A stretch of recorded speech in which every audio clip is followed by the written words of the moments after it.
The reason why we really want to bring this focus on migrant workers is the presence of migrant workers everywhere in the region, whether it is supporting Asian societies or fueling the production-based economies. We have migrant workers both in Asia-Pacific and outside of Asia-Pacific coming from here. 15% of the global migrant stock can be found here in Asia-Pacific, but 40% of the global remittances are coming back here into the Asia-Pacific, which gives you an idea of the magnitude of Asian migrant workers outside in the world. But today, specifically, we want to explore why are migrant workers still 3 times more likely to face forced labor conditions and exploitation at the workplace in comparison to the national workforce? What creates these barriers? Why is the remedy ecosystem, whether that's the judicial approaches, the non-judicial approaches, or the private sector remediation, still not adequately reaching the migrant worker population? What are the barriers and what are the ways forward? And we want to look at this from multiple levels. So we want to look at really the sort of remedy directly for the migrant worker. What is it that the worker needs, whether that's repayment of recruitment fees or fix to the immediate exploitation or even just an apology in some situations. But also, what are the required changes to the practices by the private sector partners that we see, and also what are the policy shifts that are required in the region to ensure that migrant workers have access. And that can be anything from recruitment regulation to immigration enforcement to labor law and ensuring that labor laws are inclusive of migrant workers, which they often still are not. So to explore this topic, we have today's panel, which is really able to take a 360 view on these issues, which I'm very grateful for, talking a little bit about where the barriers are, what's working, and where do we go from here. And so, without further ado, I will introduce the panel, and we'll go into some questions to the panel first from here, from the stage, but then also opening the floor to you. So please, if you do have any questions you want to ask, start thinking about it. Try to keep them short so that we can take a lot of them. So we have on the panel today Archana Kotecha, who is a UK qualified barrister and an experienced mediator. She's been an advisor to the UN and regional bodies with decades of experience on forced labor and human trafficking issues. She's also the founder of the Remedy Project, through which she's the author of multiple tools and guidance notes to test creative frameworks for worker protections and remedies. So thanks for being on the panel, Archana. We also have Mahendra Pandey, who is a migrant worker with a voice and a platform. Mahendra is the founder of the Global Migrant Workers Network. He's also a senior manager at Humanity United, which is a US-based NGO, where he looks after forced labor and trafficking issues. He has lived experience from the Kingdom of Saudi Arabia and also can talk to personal hardships. These days, Mahendra focuses on worker organizing and survivor leadership. Looking forward to hearing from you, Mahendra. We have Cressida McGarrigan from the Government of Australia Home Affairs, who leads the migrant worker reform team within the Immigration Policy Group. The group advises the government on immigration programs to make sure that they work towards eradication of migrant worker exploitation.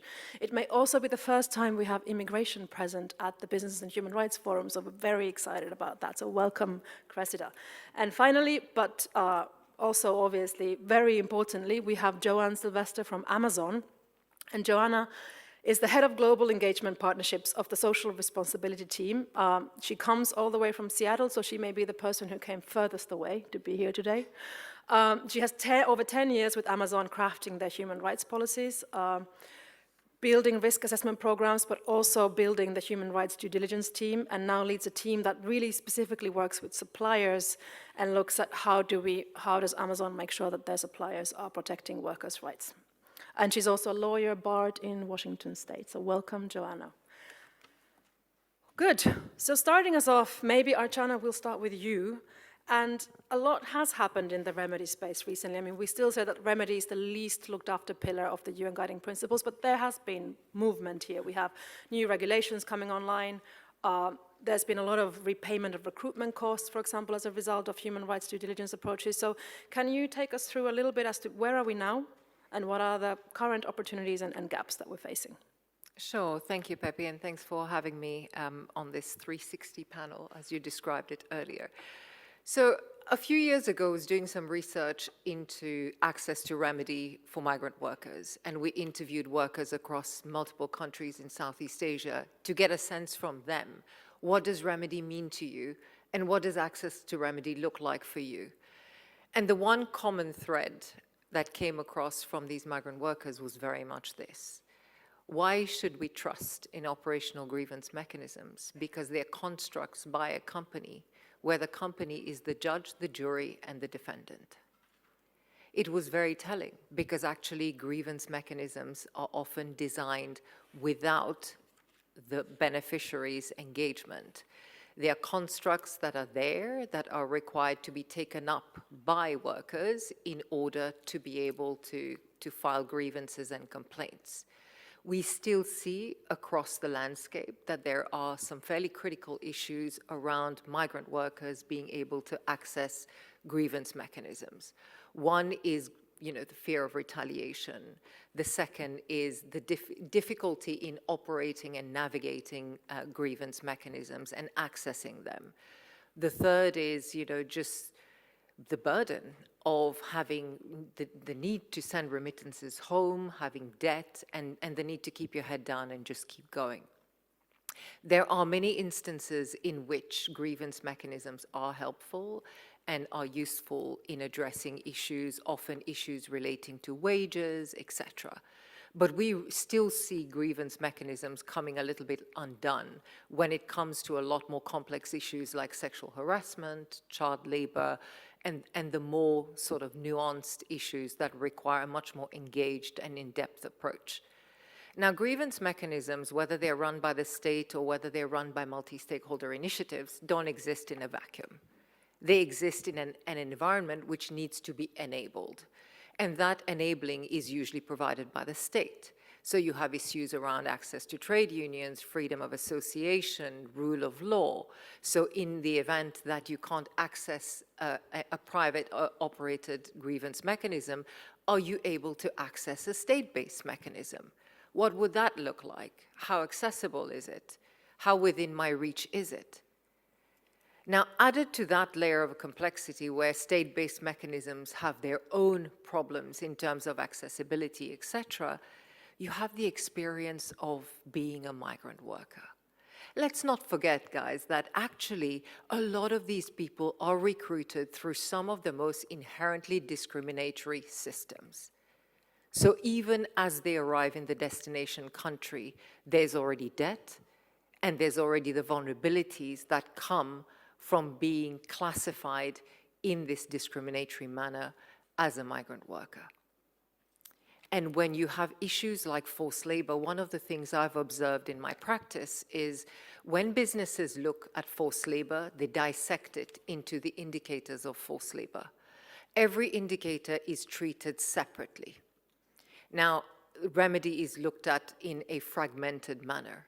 What that means is the totality of having the lived experience of being and working in forced labor is missed out, because the focus then becomes refunding the recruitment fees or looking at one aspect of the problem as opposed to the composite picture. So how are we doing? Where are we? I'd say that, recently with a lot of the regulations focusing on transparency, focusing on accountability, and some of the sanctions tools that have been out there and that have been used by the states, we are in a space where there is a lot more transparency, there is a lot more reporting. Has that truly translated into real outcomes from a remedy perspective? For me, that's really, still an area that we need to work a lot on. A lot of the problems that exist still exist in the much deeper layers of the supply chain where visibility is still poor, where remediation is also extremely patchy. And I think when businesses in particular think about remediation, A, it's expensive, it's not cheap to remediate, and B, there are different approaches that you take to different problems. It's not linear. The complexity of the problems is such that what would work for child labor issues in Africa would be very different to the approaches that you would take in Uzbekistan, for example. So one size does not fit all. It defies this idea that you want to have tools that you can just scale in order to be as efficient as possible. And then we come to the cost of remediation. who should bear the cost? So there's been a lot of conversation today about legislation and about the CSDDD. One of the problems I see in practice is when problems are identified, we're very good at doing human rights impact assessments, but we're less good at dealing with the outcomes of the human rights impact assessment. Problems come up, how do you remediate? Where is the money to do the remediation? And actually, whose responsibility is it to remediate? Is it the brands? Is it the suppliers? Is it both of their responsibilities? So we really are at a juncture where some fundamental paradigm shifts need to happen. And there are two that come to mind, and I'll open up and love to hear from the rest of the panel after that. The first is human rights due diligence is about risk to people. But we continue to simply think about risk to business. The rights holder is still at the fringes and not at the center of much of the risk identification and risk management processes that exist, including remediation. The second shift is the purchase price needs to reflect the cost of remediation, the cost of recruitment, and compliance costs. There has to be give all along the supply chain in order to achieve greater equity. And that will result also in better outcomes from a remediation perspective. It's not just about the brands, it's not just about the suppliers, it's about the rights holders, it's about the consumers, and it's about the whole ecosystem. Thanks, Archana. I think that's about sums it up in terms of why we're not there yet. Maybe some takeaways, I think, interesting to also understand the role of debt and the constant repayment of that debt that stays on the migrant worker's mind, and that experience of being a migrant worker, which we're going to move to Mahendra on to explore that a little bit further, but also just want to kind of flag that purchase price and pricing it into this process, right? And what is the role of the brand, the supplier, but also the state maybe? What's the role of the state in all of that? But Mahendra, over to you, because I mean really kind of going into that experience of the migrant worker and why migrant workers find it so hard to engage with justice mechanisms and remediation. So in your experience, what are still some of the main barriers stopping that process, stopping migrant workers from raising rights violations at work? Thanks. Thank you so much, Pepe, for inviting me for this panel. Before I share some of the barriers that migrant worker faces, and I would like to share my own experience as well. So I grew up in rural village in Nepal, and I went to Saudi Arabia in 2006 as a migrant worker, going through the similar process that many migrant workers they do. For example, contracting recruitment agency, paying the high recruitment fee, and also taking loan from the villagers and paying high interest rate and those kind of things. And when I was in Saudi Arabia, the remedy, access to justice, those were not in our understanding and in our knowledge. And only when I enter in the NGO and the advocacy world, and only I knew. And there are still 37 million migrant workers in Middle East and Gulf, they work. And many of them, they don't have access and they don't have opportunity to know what exactly remedy and what exactly justice means. So I was one of them, and my dad was also migrant workers. My dad worked in Saudi Arabia for 14 years. And my younger brothers and other relatives, they still work in Middle East and Gulf. It means that migrations and migrant worker things is not only my journey, my experience is part of my family and part of my life. So migrant workers, it's not only like one part or one journey. Once they start their journey, there are like many barriers and many challenges it starts. So journey starts and exploitations and many challenges starts. And for example, not having access about equitable employment and not having understanding about how to go safely, regularly, and also how to go abroad without paying recruitment fee. And if you want to talk about particular example of my country, Nepal, and when I went to Saudi Arabia, I didn't know that there is an option that without paying recruitment fee, we could go abroad to earn money. And the paying recruitment fee is a culture. And who established that cultures? And because system established, and it's still like, powerful people, politicians and businessmen, and they established that culture, that understanding in the society. Without paying anything, you cannot go.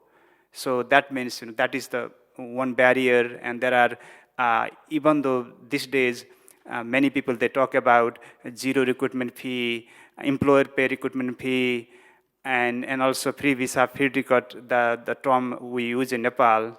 And those kind of things is not in the implementation level. And these are the just, structures and, some written law.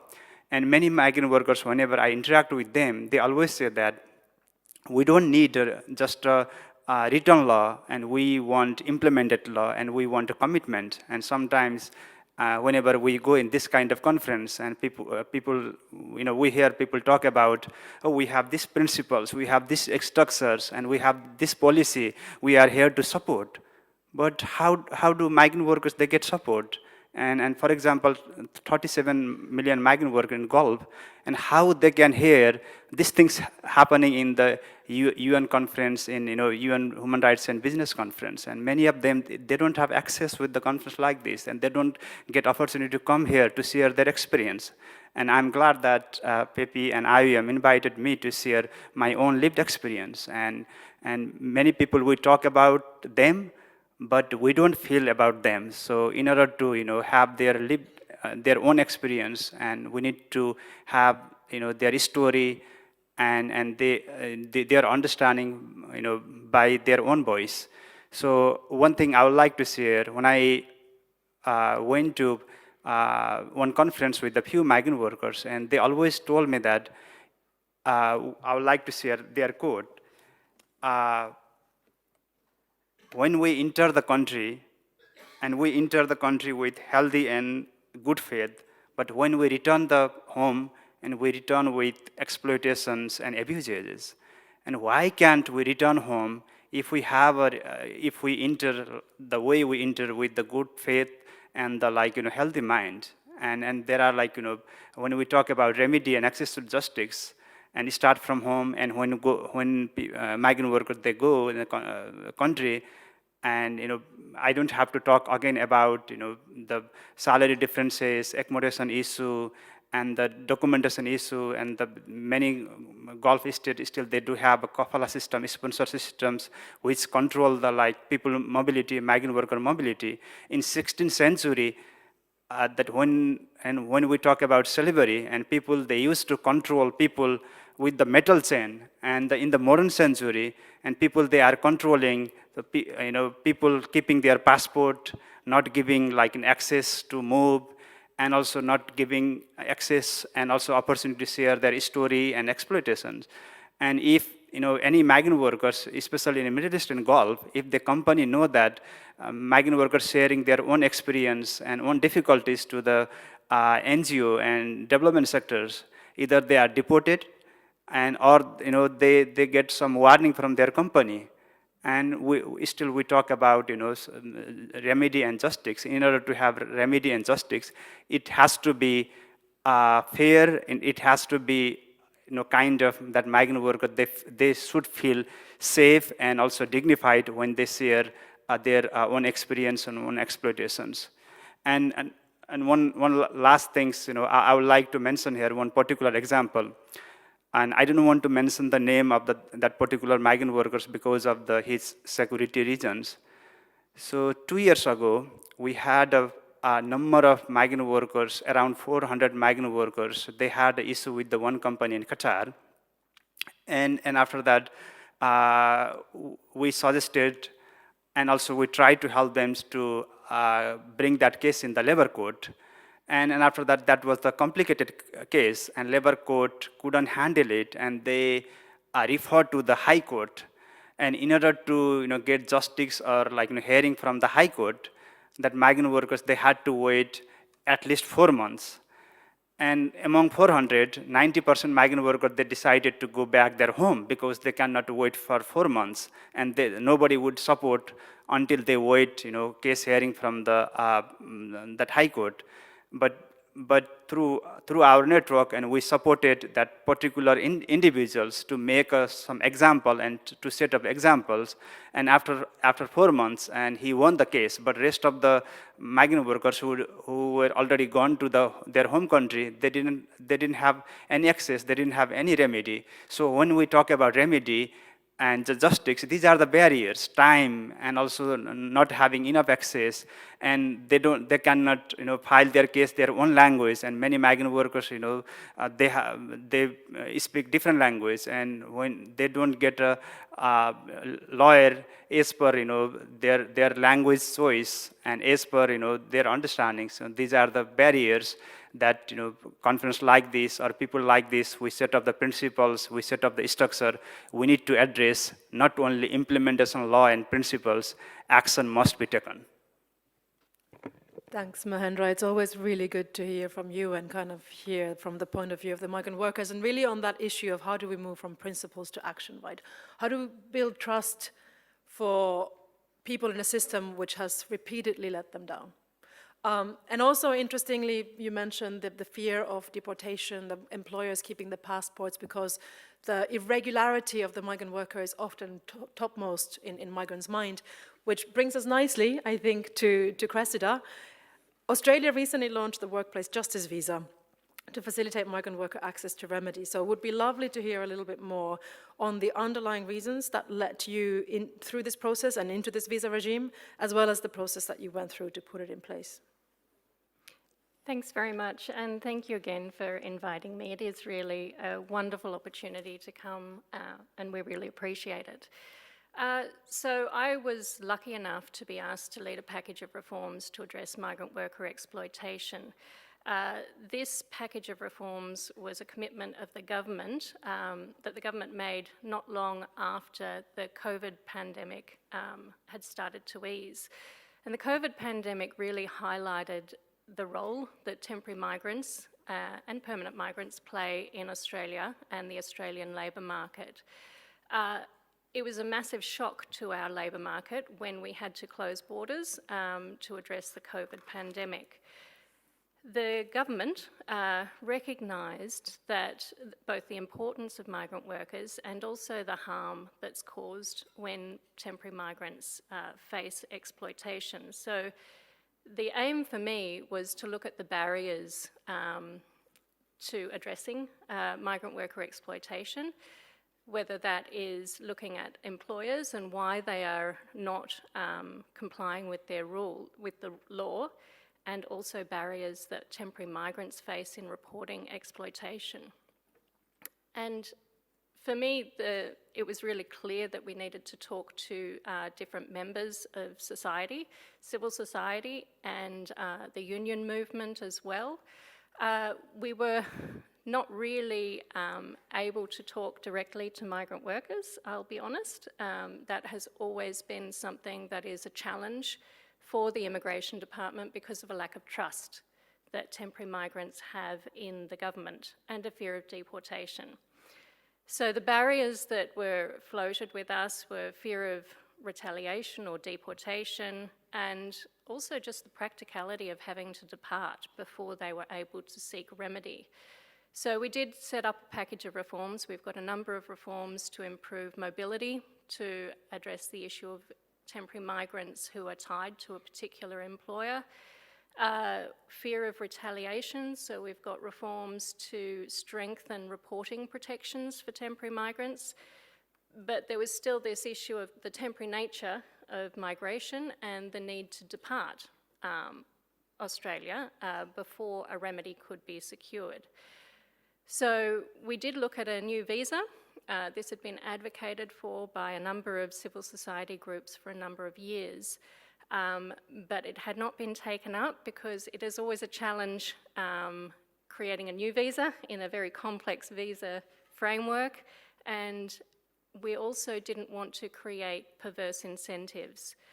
So the issue in migration is we didn't want to have a visa change the incentive for reporting. We wanted to just remove a barrier. If we created an incentive, there was a fear that we would commodify exploitation and actually have perverse outcomes leading to increased exploitation. So the challenge for us was to design something that would have the effect of removing that barrier where someone had to return home and give them the space to engage in remediation if they chose to do so. So we've implemented this visa just in July, and it enables temporary migrants to remain for a short period. They have open access to work rights, so there's no migration-related restriction on their ability to work while they remain in Australia. And it has no visa application charge, and it is supported by a third party who is able to support them in pursuing justice, because it's not just being able to stay, it's actually getting the necessary supports to actually navigate that system. So those are some of the reforms that we've been working on. I think the visa is a fairly new initiative. I'm not aware of it being existing anywhere else in the world. A visa specifically enabling someone to remain for a period, to engage in a civil case, to pursue justice. Thank you so much, Cressida. And I think that balance between sort of removing a barrier but not creating an incentive for maybe false reporting as well. Because of course we do often see in the immigration space that actors will have many different reasons why they will want to remain in a country. And so it's interesting to bring that into the table as well. We have to think about the government perspective on that. Good, so then moving on to Joanna from Amazon, and it would be really great to hear from you in terms of some of the challenges that Amazon has faced regularly with the migrants who work in your supply chains in particular, and some of the remedies and steps that work in addressing the business-related harm in a sustainable way. Great, thank you so much, and thank you for inviting us to this important discussion. As many of my colleagues have mentioned here, migrant workers continue to be vulnerable to risks of exploitation.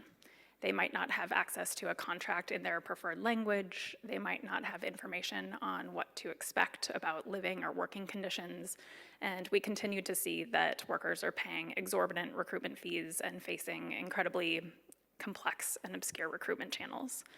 Suppliers, particularly those who are working for other multinational brands with strong labor policies and labor programs, are oftentimes aware of these issues, but for many small and medium-sized enterprises, certainly in industries where there's not this kind of demand for human rights, and for suppliers that are involved in domestic production only, we see that suppliers are not aware of their human rights obligations, they're not aware of the lived experiences of workers, and they don't understand how proactive they need to be in order to address this. Even if suppliers are aware, as others have pointed out, it can be really costly to remediate issues and difficult to prevent in the first place, particularly if they're not getting the same demands from other buyers, or they're operating in countries where there are not the legal obligations to fulfill these requirements. As far as some of the things that we've seen that work, there's really three main things that I wanted to point out. First is that foundational to our program has been having strong labor standards and human rights policies. Both our global human rights principles and our supply chain standards, which govern all of our relationships with third-party suppliers of goods and services for Amazon, prohibit the use of forced labor. But one of the things that's been really, I would say, impactful for us in creating and maintaining these policies is the process that we've used to go through. We try to regularly consult with industry experts that are working directly with affected rights holders to make sure that we're not just following industry best practice and aligning with international standards, but also that our policies and guidelines and the programs that we develop are supporting the lived realities of migrant workers on the ground. The second thing, and I really appreciated your comment about going beyond principles and going into action. I think one of the main things that we've learned as part of our program is really needing to think about how do we work with our suppliers to establish strong management systems. Certainly when issues do occur in our supply chain, we have global teams that work directly with suppliers to remediate issues. We help them wrestle with tough questions on how to calculate reimbursement costs and partner with them on a remediation plan. But we've also seen the benefit of really investing in capacity building, going beyond, providing suppliers webinars and toolkits, and bringing suppliers together through workshops and direct in-person engagement with our team, with industry experts, and with our procurement teams in order to have tough conversations about how to address and remediate issues. Last year, our focus was really expanding these workshops and industry trainings beyond product manufacturing and into the logistics and services industry, particularly in high-risk countries across the Middle East and Southeast Asia. The last thing that I'll just mention is the need for collaboration as part of the remediation process. As I've said, it's really hard to drive remedy if only one brand is asking for this, and we need collaboration between brands in order to be able to kind of set common expectations and drive industry standards in this area. And as kind of in the private sector, we need brand partners like the IOM who are working across governments and industry partners and the private sector in order to drive this issue holistically. Thanks so much, Jana. And I guess that collaboration between brands is also in terms of being able to support the suppliers jointly to some extent, so that different brands aren't asking for different types of due diligence, which increases the burden of reporting and the cost and all of that. But on the theme of partnerships, Mahendra, I thought I'd go back to you again, just to kind of go a little bit deeper into the organization that you've set up, as well as how you think that sort of through civil society organizations, you can support industry or governments to start really understanding the lived experience and how to bring that migrant worker agency to accessing remedy without fear of retaliation. So how do you increase the trust in the system? Sure.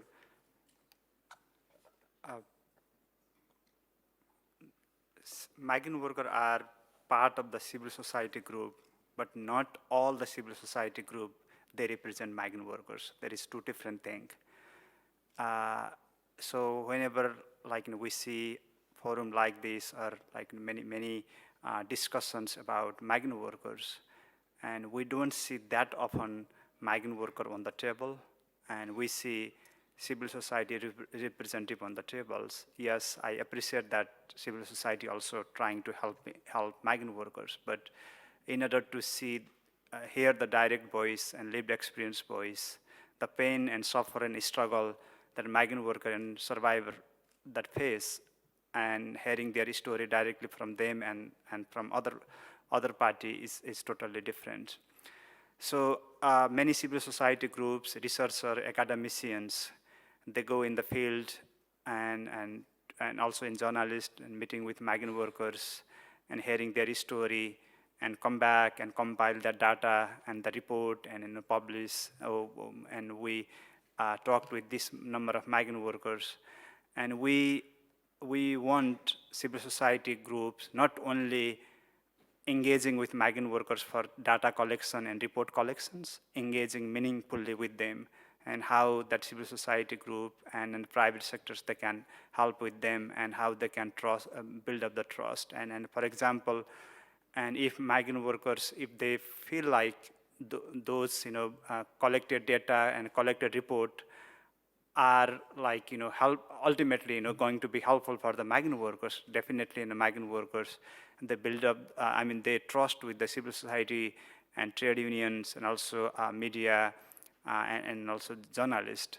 So many times, whenever we go to the field or meeting with the migrant workers and also hearing their honest feedback to us, and they always say that whenever we talk with the reporters and researchers, academicians and civil society groups, they came and they talked with us, they interviewed with us, they filmed us, and they photograph us, but we don't know what exactly that's going to be happen. So I would like to request all the civil society groups, if you are engaging with the migrant workers, talking with the migrant workers, let them know what exactly that report is going to going to utilize, and why you are conducting that survey, that data. That is one thing. And second thing is, there are, very informal network and informal community groups, and that is led by migrant worker and survivor, especially in the Middle East and Gulf. For example, that Global Migrant Worker Network, and we started in 2020 by 25 people with the virtual call. Today, as of now, the network has 71 member organizations, 18,000 people, and not only from Asia Pacific regions and also from Africa region as well. So the exploitations and abuses that Asian migrant worker face and African migrant worker face, there are some similarities, but there are also totally different. And for example, many African migrant workers, they face a different kind of exploitation, such as racial discriminations, and also cultural discriminations, and also name tagged based on their cultural identity, and also the conflict and war going on there back home. And particularly within the that migrant worker-led organizations as well, that there are certain type of groups who can speak English and who can who has access with the government and embassies, but there are majority of the migrant workers who doesn't have access with the embassy or government back home, and also larger civil society organization, international organizations like you are. So maybe going not only the elite group and educated migrant workers, also trying to understand the grassroots migrant workers, trying to understand not only male migrant workers, domestic workers, and women migrant workers as well. And the Global Migrant Worker Network we created in 2020, and where we have 18,000 members, and majority of them are women migrant workers. And within the leadership of the Global Migrant Worker Network, there are 65 migrant workers. 65% migrant workers are women migrant workers. Now, civil society like us and private sectors and the UN agency, what they can do in order to help migrant workers and build up the trust, maybe providing exposure visit like this, bringing them. And one most important thing is, we should also break the stereotype. The stereotype is, if we invite migrant workers, they always share bad story and sad story. It's not always true. Yes, they have different kind of difficulties and experience, but migrant workers, they know what the solution should be, and they know what kind of problems and how the problem can be addressed. And if we engage with them, they also share some smart ideas, some solutions, some practical experience as well. So we should also break that stereotype about, if we invite them, they cry, they show the tears. Yes, that is their emotions, and that is the journey been like. But at the same time, and if you look some of the worker leaders around the world, and particularly in this network, and they go in UN, they go to the private sector, they represent government, and then some of them now they are being parliament members, and they are running their office, they are running their own NGO. There are certain things happening already. So I would like to see some bright side as well, and also engaging with them. And ultimately, when each of you leave this room, and I would like to request all of you that you trust migrant workers, and you believe on the migrant workers, because migrant workers are also human beings. So that is the trust can start. Thanks, Mahendra. And I think we hear you, that there are grassroots migrant worker organizations out there. If we just go looking a little bit harder, we could have better representation, and not every civil society is created equal. I really liked your point on data, and I think IOM is also a bit guilty of that, but we really like to create an evidence base, but what the immediate outcome for the workers is of that is not always clear, and we have to be better at building the participants' agency in the research, as well as understanding of what's in it for them, and if there's nothing in it for them, why should they participate? Maybe a little bit more on the kind of partnerships and co-design. So Cressida, you mentioned that you took a co-design approach, and I think it would be great to hear a bit more in practical terms. What did that mean? Was it all plain sailing? Would you recommend it to others? And how would you see it advancing from here? Yeah, thanks very much. I think it really depends on the day as to whether or not I would recommend doing it again or recommend it to others. But in all honesty, if I reflect back on the process, I don't think that we could have done these reforms without a co-design process. The challenge for me is that I'm a public servant. I don't make the decisions about the policies. I provide frank and fearless advice to the government of the day. Equally, co-design participants don't make the policies of the day. We can all contribute to influence those policies or influence the advice that's given to the government, but the government is elected to make those decisions themselves. And I think the biggest challenge with the co-design process was a frustration where compromise was needed. And I'll be honest, everybody compromised in that process. We provided all feedback to the government to inform their decisions.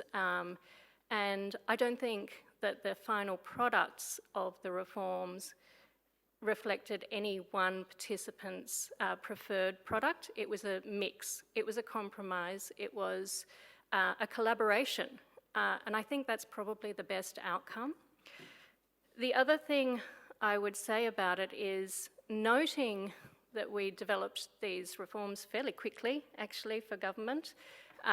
It was about a 6-month period from the beginning of the co-design, a 12-month period from the beginning of the co-design process to implementation.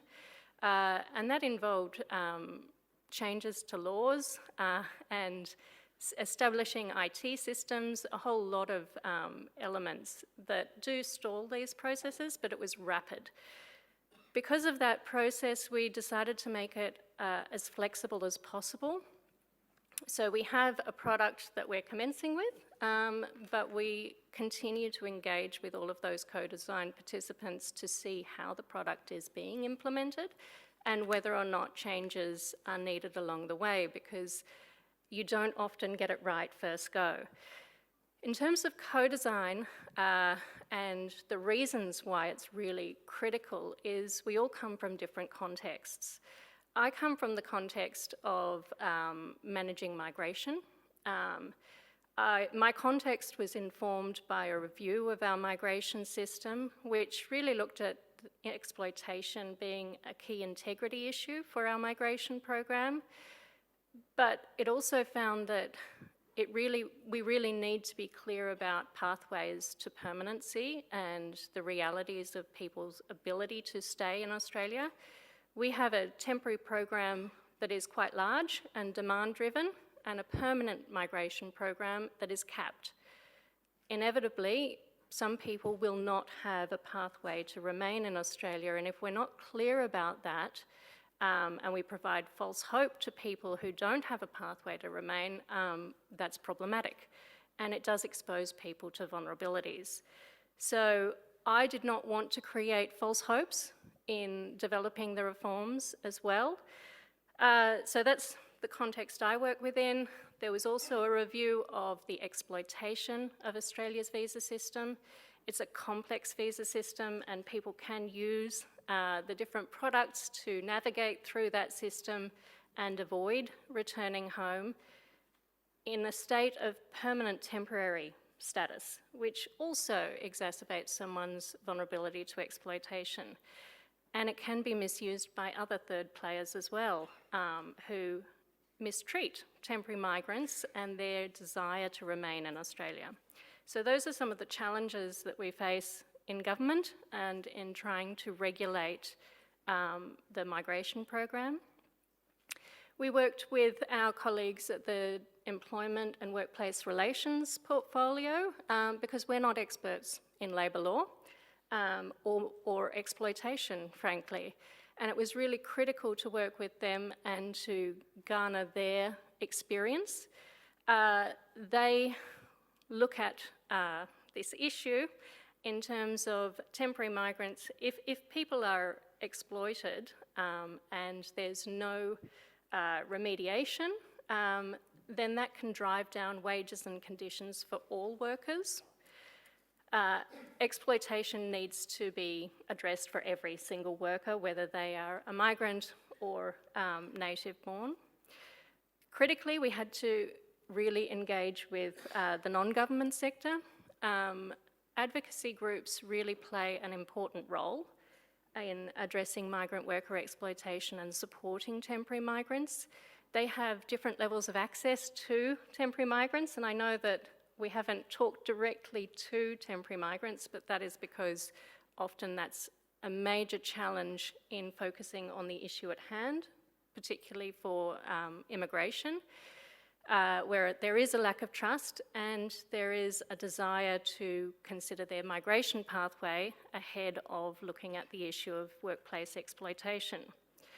So civil society really have different access and different exposure and different experiences, and they're critical voices in this process.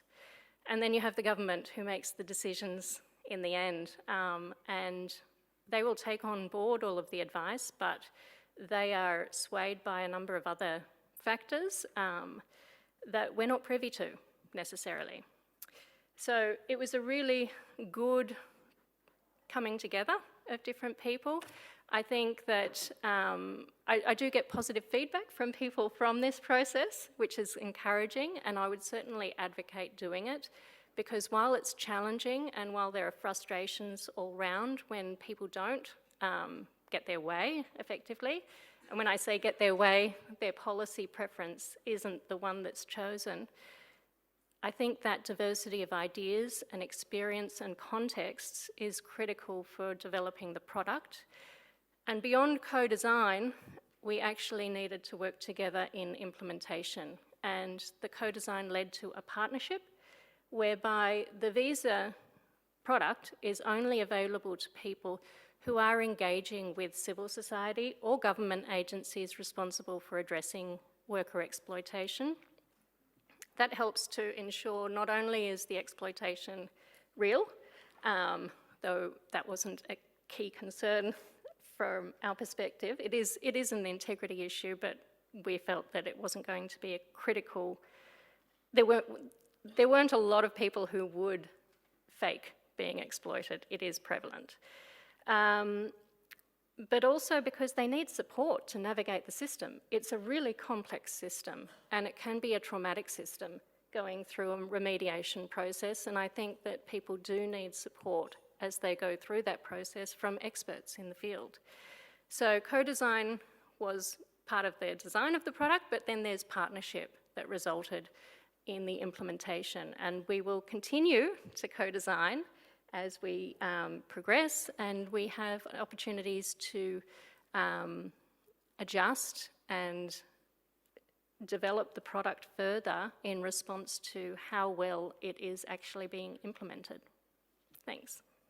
Thanks, and I think that sounded quite encouraging in terms of the co-design approach. I mean, it's never easy when you bring in various stakeholders with very diverging views on what they want to achieve, but I think that mindset of what are the different motivations as the government, you want enforcement, you want the eradication of exploitation, a migrant worker wants permanence, and may have a very different tolerance towards exploitation should that lead towards permanence. And I think it is that exploitation thrives in information gaps, right? Because that's really where organized crime is also able to step in and take advantage. So I think great to get out there with also those information products in the future.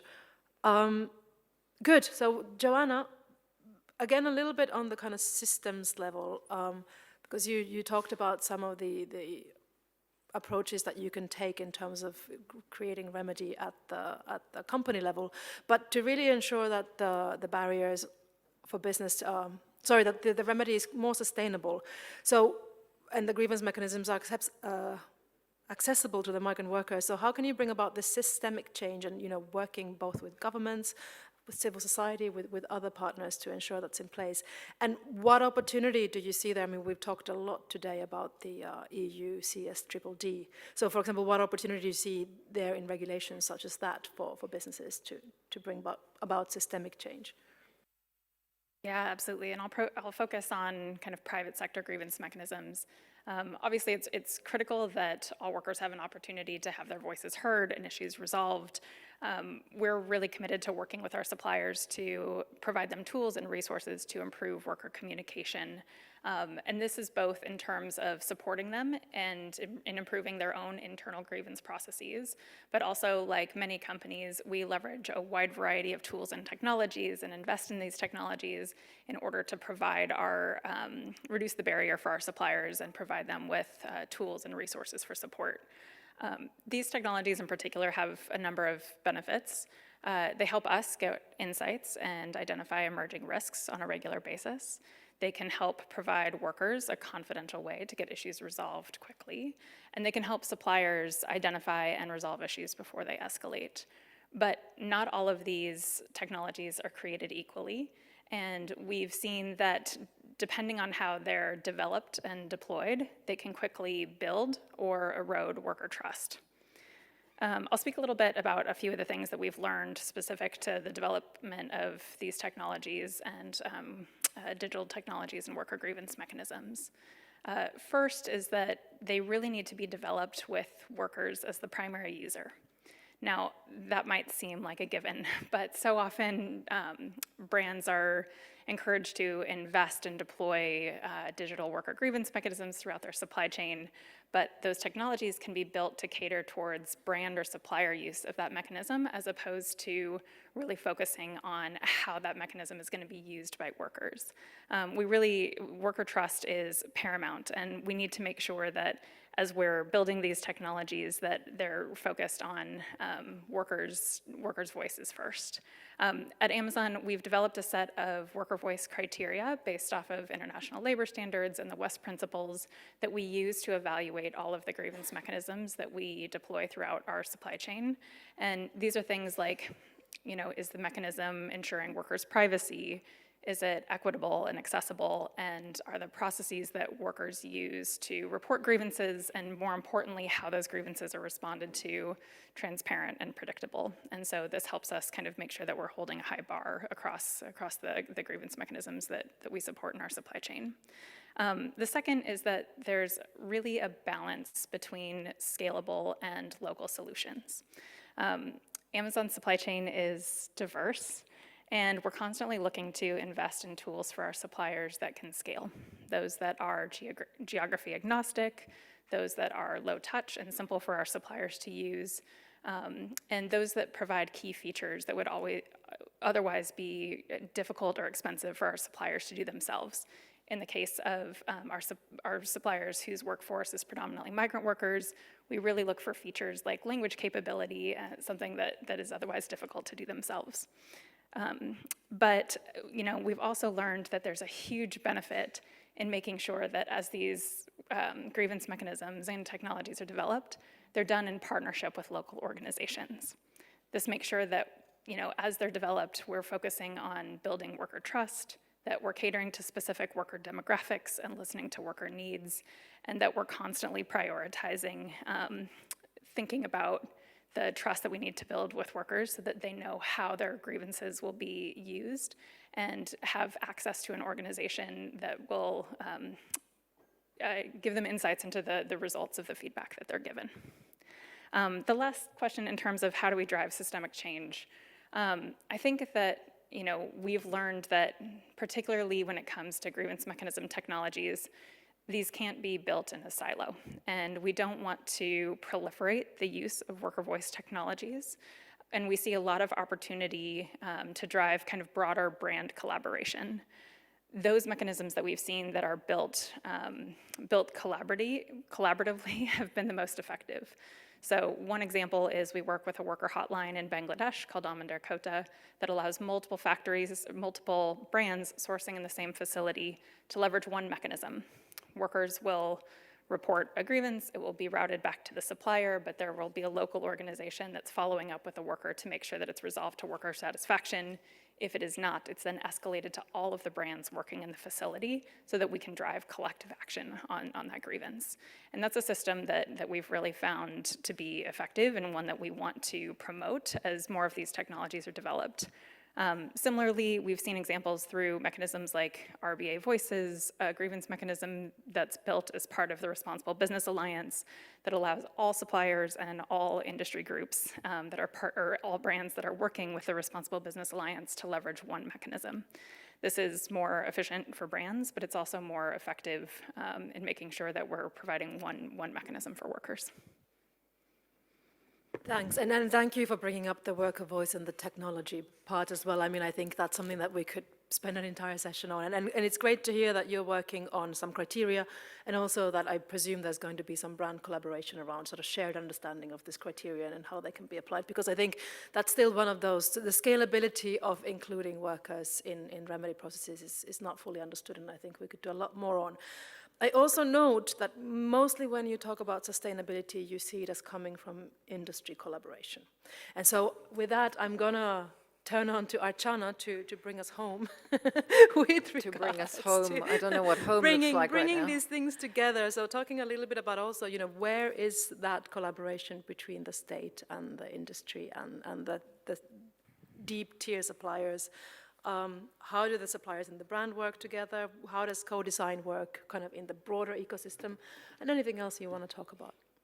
I mean, just a very few quick reflections on what has been shared. To Mahendra's point, I really took away from what you said is the agency of migrant workers and having enabling systems in order to allow people to put forward their views. I've heard this time and time again where decisions are made at tables where none of the right stakeholders are at the table. So that is one of the things that has got to change. Co-design, imagine what co-design would look like if you had workers working with businesses on designing grievance mechanisms. How would that look different? What would a child labor grievance mechanism look like if children were actually asked, where would you feel the most comfortable filing a complaint or making a complaint? At the playground, under the tree, in your workplace, at home? What would that look like? And when it comes to workers, one of the things that we don't see, which is so critical, particularly given the restrictions on freedom of association that migrant workers fail, is peer leadership. That can be encouraged. And very often when migrant workers have issues, we've heard from them that they go to their fellow peers. Have you had this problem? How did you solve it? Where did you go? And what would it look like if worker technologies were less extractive in terms of just asking for the purposes of risk identification, and some of that information was actually shared back with workers? Did you know that we solved, X number of cases relating to X issue using these mechanisms? You should really consider using it if you're having something similar happen to you. It could look very different.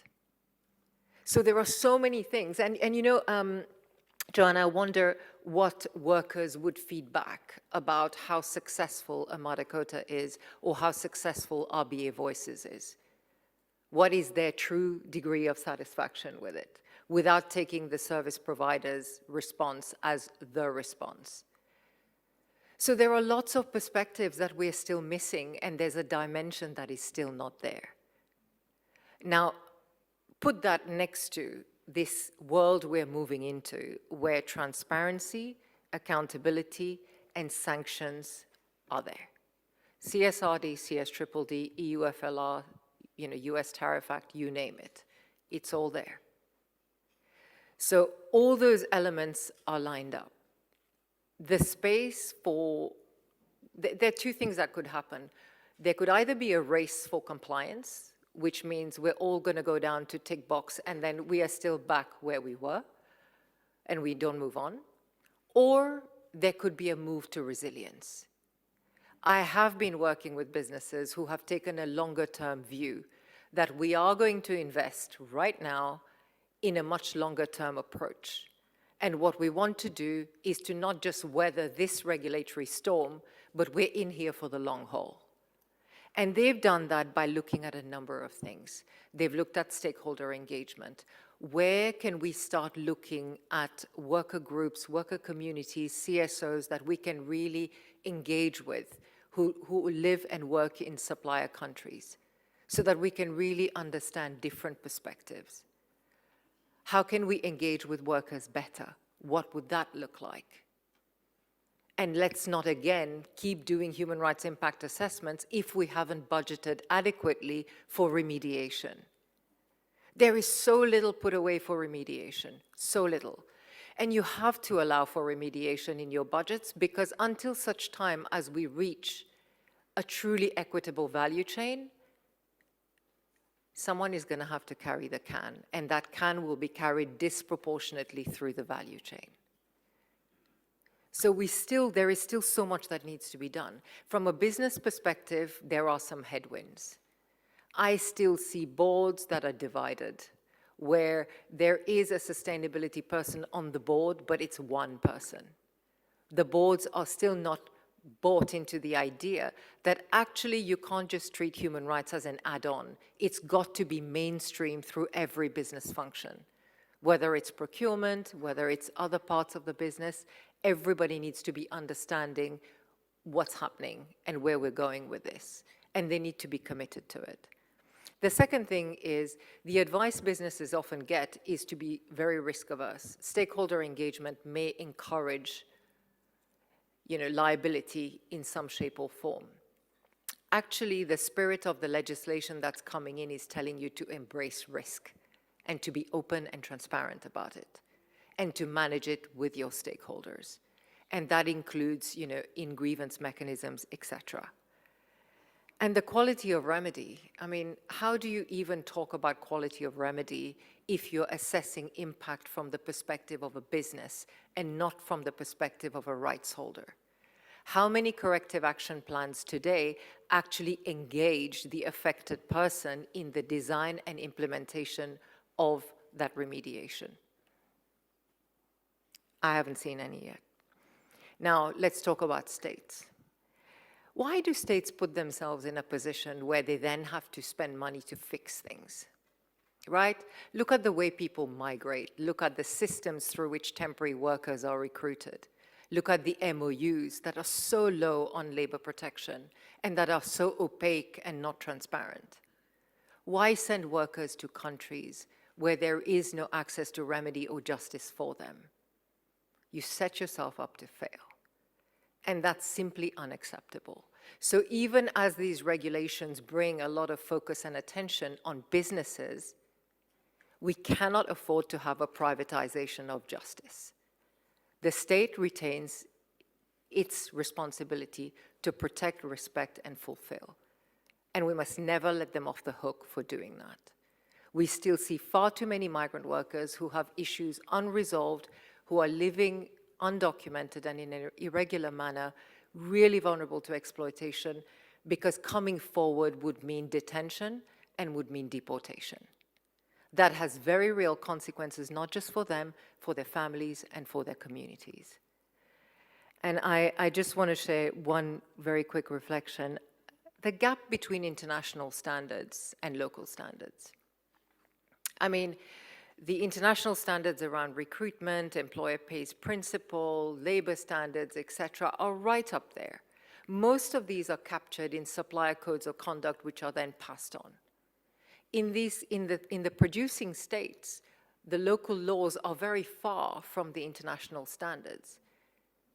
And very often, subcontracting or different layers of suppliers are simply following local law. And that leaves a gap. Now, the concern is when laws like CSDDD are implemented, will that gap widen? Especially if producing states don't step up to the plate. What would that look like? Now, not to end on a negative note, I have been accused of being very dark and cynical, so let's end on a good note. Strengthening the ecosystem really requires every stakeholder to be seen, to be heard, and to be supported and protected. Whether this is a brand, whether this is a business, whether it is a supplier, a sub-supplier, or a worker, or a local community. And we really need to move from being policing and being very compliance-driven to taking an approach that's a lot more about building resilience through stakeholder engagement, through working with partners, through learning, collaborating, and more importantly, we must not shy away from innovation, testing ideas, piloting, investing in that, and then if things work, think about scaling them up. Thank you. Thank you so much, and I won't try summarizing that because we are slightly over time, but I understand we have the room until 4:30, so if the panel is okay with staying on a bit, I would like to still open up to the floor for questions and answers. I'll take a few questions together. Please try to keep them short so that we have enough time for everyone. And I'll see one hand up already there, so please maybe we start there and then, okay, well, let's start there. Thanks. Dili from UNRBHR. We run a hotline for migrant workers in the last 17 years in India, China, and ASEAN countries. Mahendra, your experience, your lived experience really resonate. Our rescue mission back in 2 years ago to help with the migrant workers in Sulawesi the mining site in Sulawesi, Indonesia. And I think one thing that is being missed to be mentioned here in the session is, as one of the biggest barrier, in my opinion, is the workers are not feeling safe. So when I talk about the safety for the workers, it includes the physical safety, the cultural safety, and psychological safety.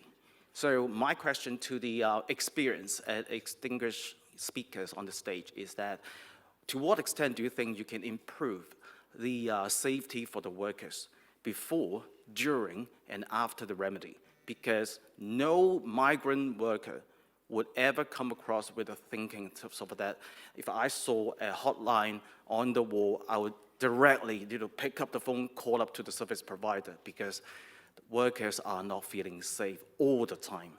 Thank you. That was very clear. And then we'll take a few, so we'll take one from here. Yeah. Thank you for this opportunity. My name is Mahendra Pal Singh. I represent Community Development Organization. My question is to Archana. So basically you touched upon purchasing practices, right? Generally, I myself head grievance mechanism projects in India, in garment sector and aquaculture sector.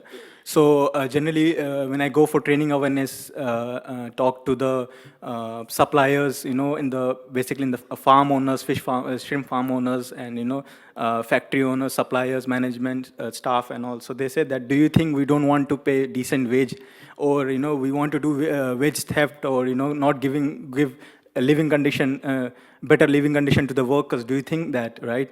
But when it comes to price negotiation, when it comes to purchasing practices, the buyers don't want to listen, and when you see that, a lot of laws are coming out from Global North, CSDDD and other laws.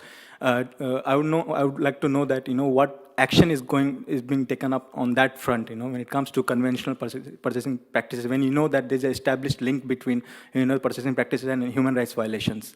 Thank you. Thanks. The price of justice. I had some more from, yeah, maybe, and then the lady in green after that. Okay. My name is Jagat Baram from Nepal. My concern is related to Mahendra ji. And in the context of Nepal, most of the youths are migrate for working in the Middle East or Gulf countries. And when they are working in the working areas, because of the unsafety or because of the different rules or because of the awareness, they do not do safety or use safety. And then after their work, they lost their lives more. And then in last, they back to home inside the box. And his or her families, where they are depending, and what about the result about it? Most of the cases are in the context of Nepal is doing or happening. Thank you. So that's sort of more about post-return justice, I guess, as well. And then over there. Thank you. Lauren Dale from Anti-Slavery Australia. My question's to Joanna. Firstly, it's not easy to be, I'm sure, the head of global engagement and social responsibility for a company like Amazon, and really thank you for attending the forum, because there are a lot of businesses here this week, but there still are a lot of voices from business missing from companies like Amazon, so I really appreciate you coming. I wanted to ask where you think Amazon needed to move to next. I know that you mentioned collaboration, building worker trust and grievance mechanisms, but if there's anything internally about critically self-assessing Amazon's business structures that may put migrant workers more at risk, like outsourcing. And I realize that I've been neglecting this side of the room, so I would be happy to take some questions also. Okay, yeah, please.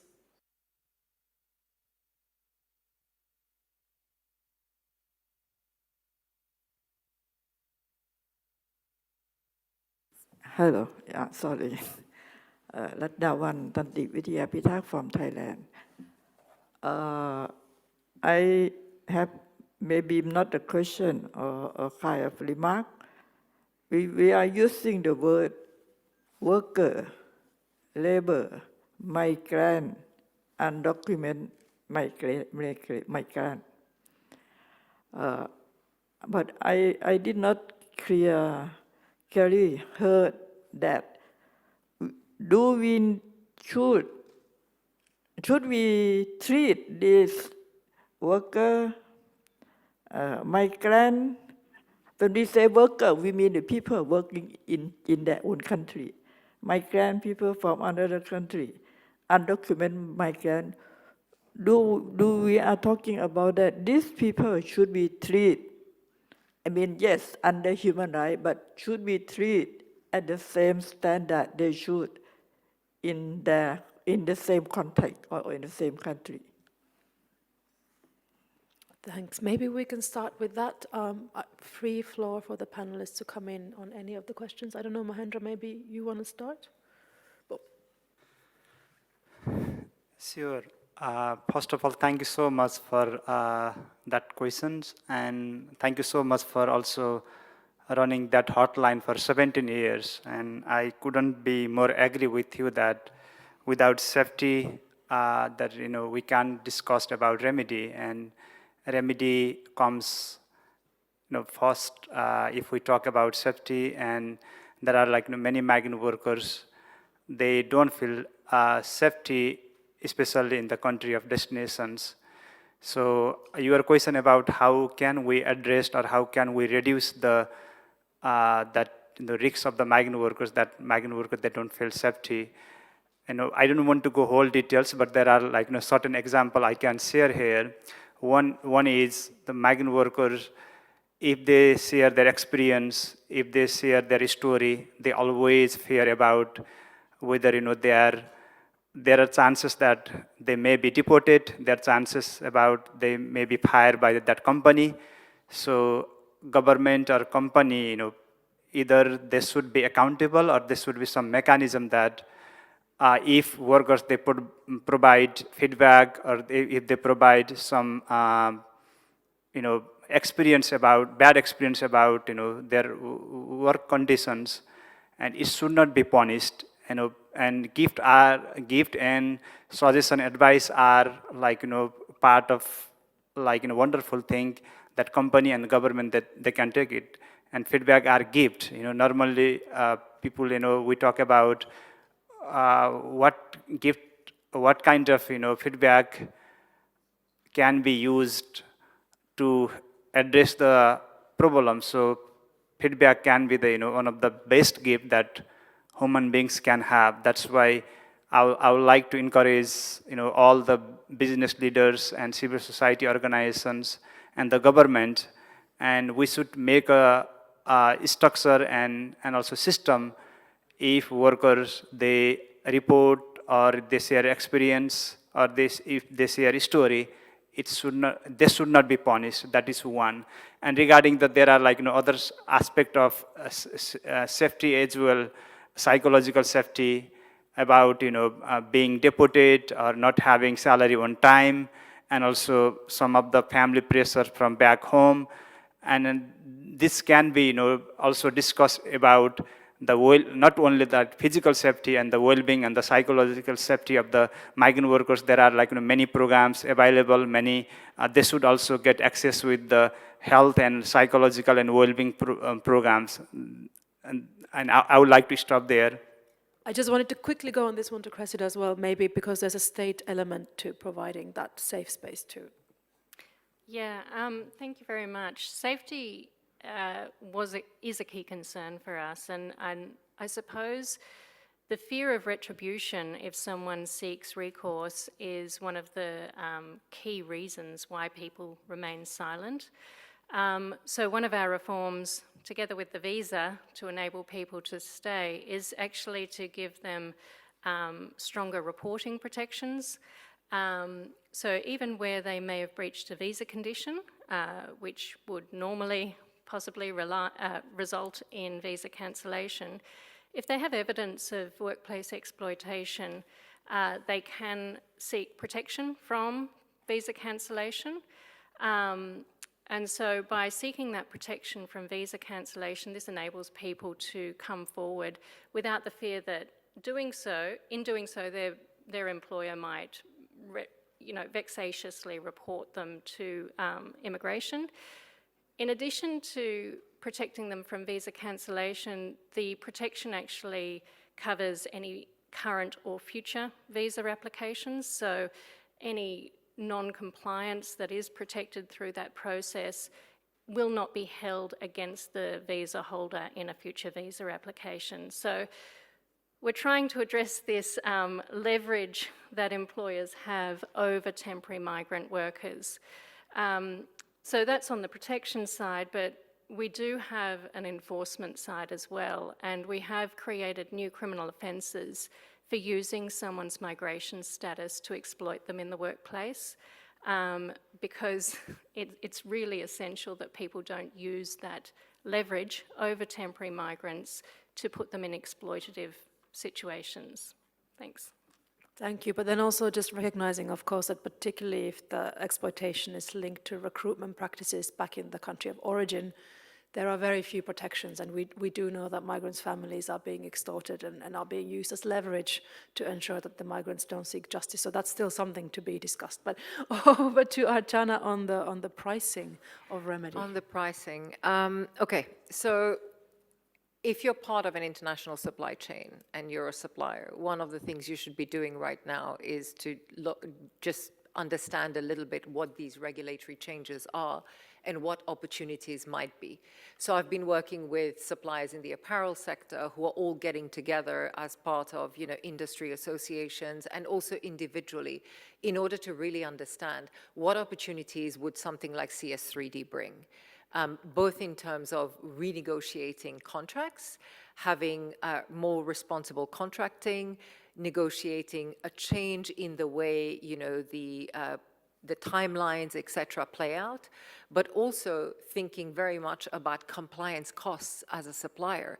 What would it cost for me to put in place these safeguards that you need me to put in place to pay a living wage and to do all these other things that you are requiring me to do as my buyer in order for the price to reflect that effectively. So, for many who are part of an international supply chain, one of the best pieces of advice right now is if you have an industry association, start grouping together and really understand what these changes could mean, both from the perspective of bringing challenges, but also the opportunities that exist. Because there will be opportunities. For CS3D to be truly successful, it really will require more equitable supply chains. And that means a lot more investment across the supply chain, both from the perspective of compliance, but also creating better opportunities for stakeholders all along. So this really is the opportunity to realign and rebalance, because this is stated very clearly in the legislation. It could turn out that this law, like many other laws, does not truly become fulfilled in practice, but I think it's too early to tell at this point in time, and that we do hope that the gusto with which it has come into force will be supported by the right degree of investment, both by states and by businesses as well. And over to Joanna. Yeah, absolutely. Thanks so much for asking the question. It's hard to describe what's next for Amazon's business because there's so many different businesses embedded within Amazon, from the products we sell to our logistics and service industry to live streaming video games, which is part of Amazon's business. So, but I do want to speak to a couple of things. One is that kind of within our core social responsibility and human rights team, our focus is to embed human rights due diligence throughout all of the different businesses that we support, and make sure that human rights considerations are a part of everyday business decision making. What this looks like in practice is we work with internal teams to set senior leadership level goals on their key human rights risk issues. Many of the businesses that we support, some of which partner with the Better Buying Initiative to evaluate their own purchasing practices. You know, I think the one thing that I want to state is that understanding the connection between our business practices and violations of our supply chain standards that we discover is a critical part of the remediation process. One of the things I didn't speak to is that last year, as a practical example, we found violations of our supply chain standards at one of our workforce staffing vendors in Saudi Arabia. And we partnered with internal business teams and external organizations to conduct worker interviews across our operations in the region. Ultimately, we ended up remediating concerns for workers, including working with a vendor to improve worker housing and reimbursing workers over $1.9 million in fees. And as part of that remediation process, it's that kind of partnership with external organizations as well as kind of our own internal teams and our own internal human rights team that's been kind of critical to achieving that. Thank you so much. And I think with that, we might wrap up the session. You'll have 5 minutes to transit to your next sessions if you're joining one. But I think we'll still stay here if anyone wants to come and say hi. And thank you very much for your time and for being here today. And just